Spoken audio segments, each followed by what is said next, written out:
गैर ब्राह्मण को सत्यनारायण भगवान की कथा, भागवत कथा या किसी भी प्रकार के धार्मिक आयोजन में मुख्य पुजारी बनने का कोई अधिकार नहीं है।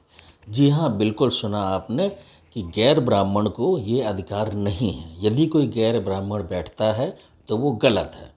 यह है अधूरी बात। पूरी बात यह है कि क्यों। जैसे एक ज़िले का डीएम जो है वो आईएएस अधिकारी ही बनता है। यदि किसी पीसीएस अधिकारी को ज़िले का डीएम बनाया जाना ज़रूरी है तो पहले उसको आईएएस में प्रमोट किया जाएगा, फिर वो ज़िले का डीएम बनेगा। ये एक नियम है।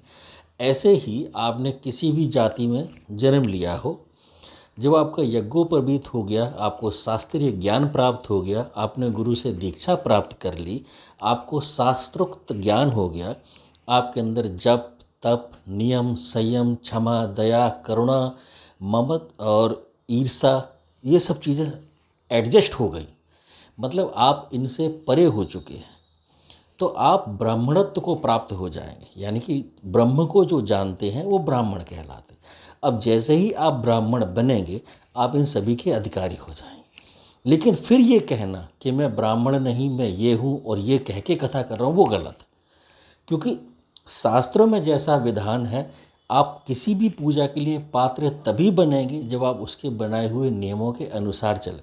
पूजा करना एक अलग चीज़ है, पाठ करना एक अलग चीज़ है। आप स्वतंत्र हैं, आप भागवत पढ़िए, श्री रामायण पढ़िए, रामचरितमानस पढ़िए, भागवत गीता पढ़िए, स्वतंत्र हैं।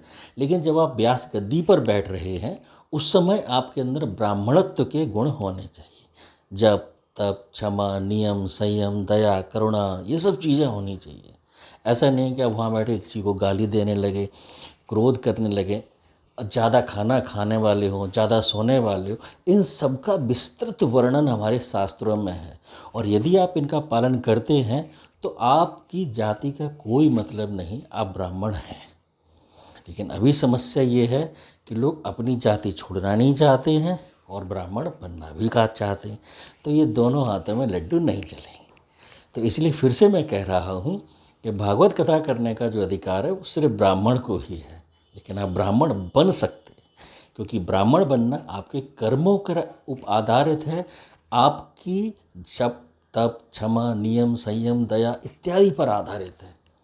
कोई फर्क नहीं पड़ता है आपका शरीर किस जाति में जन्म है, आपके कर्म ब्राह्मण के हैं, आप ब्राह्मण हैं। हरे कृष्ण।